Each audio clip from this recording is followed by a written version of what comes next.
Hi, welcome back to another very exciting Copycat Wednesday here at the PhotoshopTrainingChannel.com. My name is Jesus Ramirez. Thank you so much for joining me today. I hope that you're staying healthy and safe during this lockdown. As you probably already know, Copycat Wednesday is a new series on this channel where I show you how to recreate your favorite designs, including album covers, book covers, movies, or TV posters, and pretty much anything else. Last week, we recreated the Joyner Lucas ADHD album cover, and today we'll work on recreating the brown and green color grade from the TV show Homecoming poster. I haven't seen the show, but I really like the poster and I thought it would be fun to recreate. Let me know in the comments below if the show is any good and if I should watch it. Also, remember that you can leave your suggestions for future Copycat Wednesday episodes below in the comments. In today's tutorial, we're going to work with gradient maps, adjustment layers, and smart objects to recreate this effect. As usual, I don't know how the original artist created the image. I'm just showing you my take on it. Like everything else in Photoshop, there is a lot of ways of achieving the same result. The point of Copycat Wednesday is to show you how I would reach a result and teach you new techniques that you can use in your projects. Although I'm using images similar to the ones found in the poster, I'm not concerned with subject matter in this tutorial. My goal is to replicate the color grade. If you would like to follow along with me, then check out the link to the tutorial images in the description. Okay, let's get started with today's Copycat Wednesday. Okay, this is the images that we're going to work with. I'm going to work with this background layer and this photo of this model. Let's start with the background. We want to make this background green, and one of the best ways of achieving that effect is by using the gradient map. The gradient map allows you to apply a color to an image based on its luminance value. If I click here to bring up the gradient editor, you'll see that I can make the darkest colors of the image any color that I want by adjusting the swatch. So if I click here, I can now select a color to make the darkest colors of my image. So if I select blue, you'll notice that all the shadows become blue. If I make it black, then all the shadows become black, and it basically makes a black and white image because the brightest color is white. So if I change this to maybe yellow, now the brightest colors will be yellow. So that's how this works, and this is what we're going to use to create this effect. And one thing I should mention is that I have reversed unchecked, so that way the colors on the left control the darkest colors of the image, and the colors on the right control the brightest values of the image. Anyway, so let me just open this up, and this first stop, the one that has location at 0%, which means that it's right on the edge, I will make that a shade of green. And the shade of green that I want is right about here. And I'll brighten that up a little bit. So maybe put it right about here, like so. And I'll press OK. Now let's work with the other swatch, which is on the other side at the 100% location. And I'll double click to change the color. The color that I want is a bright green. So once again, I'll select the green that's right about in the same area. And I'll press OK. I don't want this here in the corner. I actually want the location to be at 75. So I'm going to click and drag this over to the left so that it comes here at 75%. And then I'll click to create another point. And when you click to create a point in the gradient, you'll duplicate the last color that you had active. So that's why we have the same color twice. I can double click on it to open up the color picker, and I can just brighten this up and make it just a bright shade of green, like so. And I'll press OK.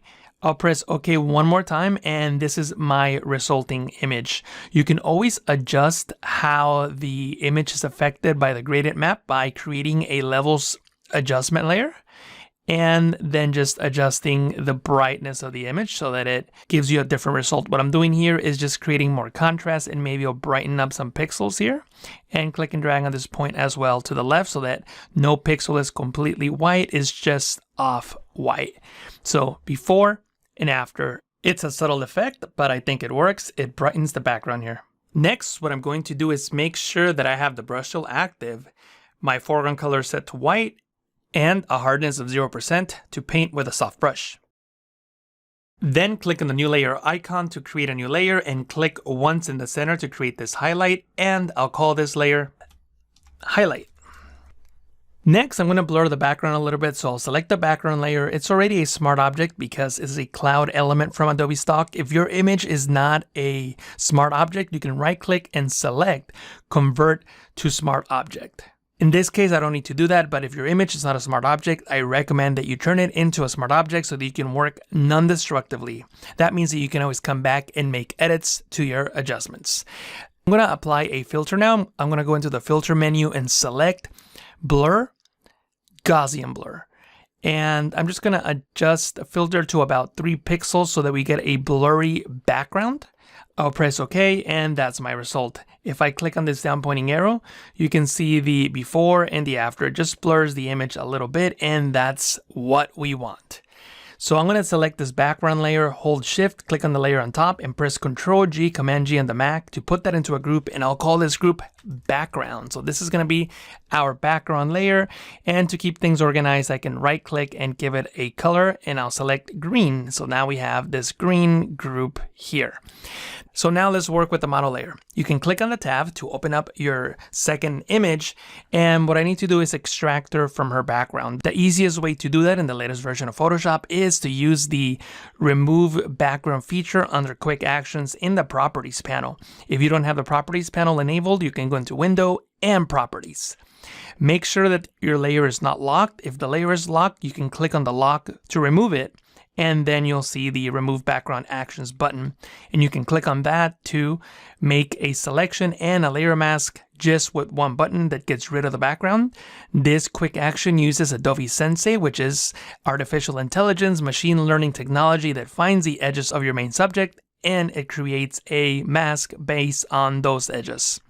If you're in an older version of Photoshop, no worries. What you can do is simply use the quick selection tool, click and drag over your image, and then click on the layer mask icon to create a layer mask based on your selection. What you can do now is create a solid color layer just so that you can have a background and you can better see what's going on. The color really doesn't matter, but it should be something that really defines the edges. And the first thing that I'll do is I'll click on this layer mask and then click on Select and Mask from the Properties panel. I'm currently in the black and white view, which allows me to see my layer mask. And I'll smooth out the edges of this mask and increase the contrast, which makes them sharper, and I can shift the edge inward and I'll press OK. In some cases, you may still have a faint color fringe here, like this white outline, and what you can do is use one of Photoshop's most underutilized filters. If you go into Filter, you can go into Other and select either Maximum or Minimum to expand the mask or to contract it. I'll select Minimum to contract the mask, and notice what happened there. Before and after, this filter can contract a mask based on a number of pixels, in this case 3 pixels, and you can see the effect that that created. So we got rid of that fringe, and that's what we want to do. You also get an algorithm that helps you preserve either roundness or squareness. In this case, since we're working with a human being, it's obviously an organic element. Roundness will work best. I'll press OK to apply that adjustment to my layer mask. Notice that I haven't touched the hair yet, and that's because I'm going to do that in the next step. So I don't want any of those previous adjustments to affect the hair because the edges of our hair are very different than the edges of the rest of our body. So what I'm going to do is go back into Select and Mask, and I'm just going to use the Refine Edge Brush tool and click and drag around her hair like so to bring it back. And I can press OK when I'm done. So obviously this is not perfect, but we're going to adjust it. And the way that I'm going to adjust it is by holding Shift and clicking on the layer mask icon to disable it. Then I'm going to go into the Channels panel, and I'm going to see which channel has most contrast between the foreground and background. So in this case, the blue channel has more contrast, so I'll click and drag it into the new channel icon to duplicate it. Then press Control-I on Windows, Command-I on the Mac to invert the color. So now anything that was white is now black, and anything that was black is now white. What I'm going to do now is go into Image, Adjustment, Levels, and I'm just going to click on the black point and drag it to the right to make all those pixels completely black so that they become invisible. And then I'll click and drag this one to the left to make all these light gray pixels white. And I'll press OK. With this channel, I could now create a selection by holding Control on Windows, Command on the Mac, and clicking on the channel thumbnail, which will load the bright pixels as a selection. I can click on RGB, go back into the Layers panel, and then create a new solid color fill layer, and I'll just select a darker color, like so. Then I can take this and drag it below my woman layer, and watch the effect here. I'm going to zoom in and I'm going to hold Shift again and click on the layer mask thumbnail to bring it back. And you can see now that we have this effect. And what I could do now is select the woman layer thumbnail, the one on top, and paint with a soft brush using black to hide of this layer. So I'm going to hide some of those pixels and I'm going to reveal the pixels in the layer below.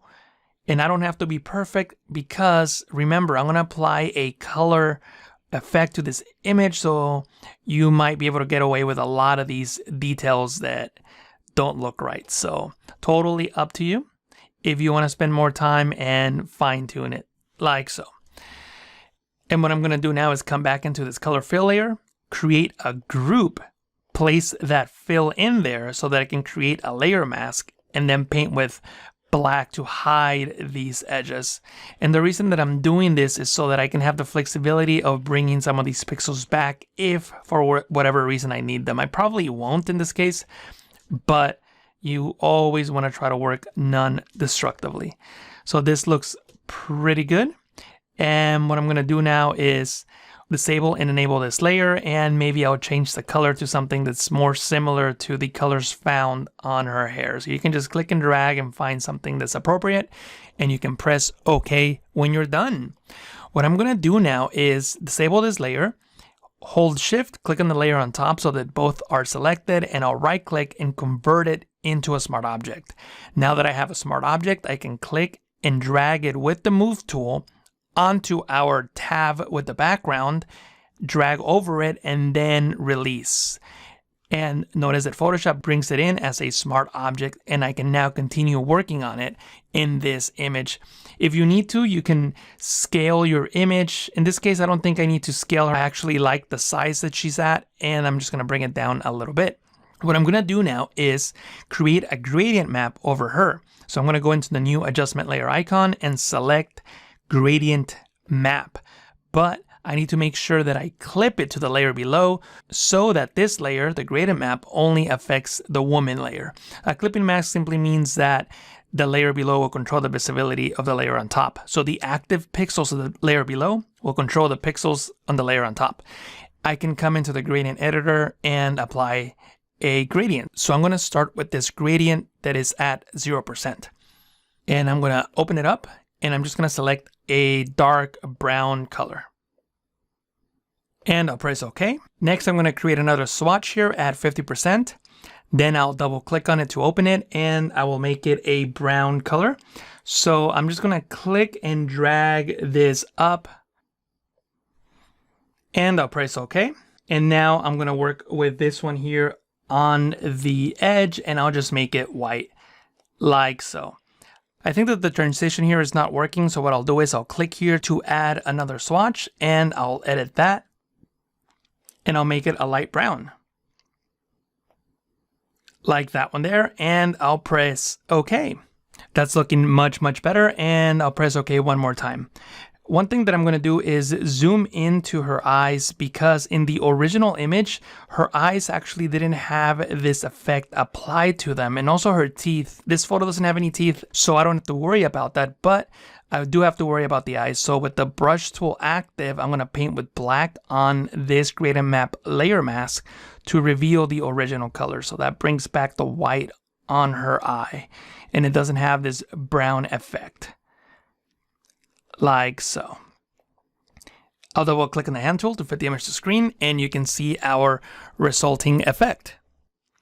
Next, I'm going to click on the woman layer and create a levels adjustment layer. And again, with the levels adjustment layer, you can control how the gradient map is applied to the image, because if we change the luminosity by clicking and dragging on any one of these points, for example, this middle one, to change the contrast, the brightness will change. Therefore, the way the gradient map is applied will also change. So you can adjust it any way that you want. And this is why I was saying earlier that I didn't need to be too careful with the hair, because I could just make those pixels darker and they blend in a little bit better. So you can get away with a lot. Then I can click and drag on this point and move it to the left so that no pixel is completely white. And this is looking pretty good. What I'm going to do now is select this top layer, hold shift, click on the layer on the bottom, and press Ctrl G, Command G on the Mac. And I will call this layer model because this is where our model is. And I'll make this group red. So now we have two groups that contain all the elements in our composite. And actually, the one thing that I'll do is I'll select this highlight layer, press Ctrl T, Command T to transform, and I'll click and drag while holding Alt to scale out, just because I need to make that a little bit bigger so that you can see it behind her head. I'll collapse the group, and this is looking pretty good. What I'll do now is select both these layers, right click, convert it into a smart object so I can work on this image as a single photo. Now, before I do that, I'm going to double click on the smart object thumbnail to open it up in a new tab, and I'm going to click on the crop tool to crop the image. And then I'm going to click and drag this handle down until it snaps. And I'm going to zoom in just because it is not snapping right on that edge there. So I'm just going to use the arrow key. And actually that went way lower than I wanted it to. Let me adjust this by clicking and dragging on it like so that I get that edge there. And then I can click and drag this one up right about there and click on the check mark to commit the changes. I'll double click on the hand tool and it looks like I missed that bottom part. So let me click and drag it up right there. This is where I want it to go, and click on the check mark to commit the changes. Once again, I'll close my smart object, and now I need to fix it on my working composition. Just select the move tool and drag it up like so. And I can go into filter, camera, raw filter, and work on it as a single image, of course. And from here, I can make tonal adjustments to the image, like make the shadows darker by clicking and dragging the shadow slider to the left. I can add texture by clicking and dragging the texture slider to the right, and clarity, which is contrast and edge pixels. And I'm going to go into the FX icon. And since we blur the background, you'll notice that it's very smooth. And whenever I blur backgrounds, I like to add just a little bit of grains so that it's not so digital and smooth. I'll fit the image to screen so that you can see what that looks like. And I'm also going to add a little bit of a vignette. This looks pretty good, but I think that her skin might be a little too saturated. So I'll go into the HSL Adjustments tab. And from here, I can go into the Saturation tab and adjust the oranges. Reduce the saturation of the oranges. So you can adjust this accordingly and maybe even go back into the luminance tab and then adjust how dark her skin tones appear. When you're done, you can press OK. I'm looking at the image and I think that the gradient overlay is a little too strong. So what I'm going to do is double click on the layer thumbnail. And this is one of the advantages of working with smart objects. You can always go back and make adjustments. For example, I'm going to go back into my model group here, and I'm just going to reduce the gradient map opacity to maybe 70%. I think that looks pretty good. I can close my smart object, save it, of course, and the changes will be automatically applied to my working document. And I think that this looks much, much better. And this is my final result. Obviously, in your image, spend a little more time fine-tuning these adjustments. Let me know what you think. How did this color grade compare to the original? If you like it, click on that like button now. Also, let me know in the comments if you're enjoying this Copycat Wednesday series, and don't forget to comment your suggestions for future episodes. Also, remember to check out the previous episode on recreating the Joyner Lucas ADHD album cover. The link is below in the description. I would also like to thank the following people for sharing their results using the hashtag PTCvids on Instagram. I really enjoy looking at everything that you all create. These are fantastic. Thank you so much for sharing them with us. And of course, if you create something using this tutorial or any of my tutorials, then upload them into Instagram with the hashtag PTCvids. By the way, do you enjoy the Photoshop training channel? If you do, then make sure that you are subscribed. So click on that subscribe button now. And if you're already subscribed, then do me a favor, click on that notification bell now.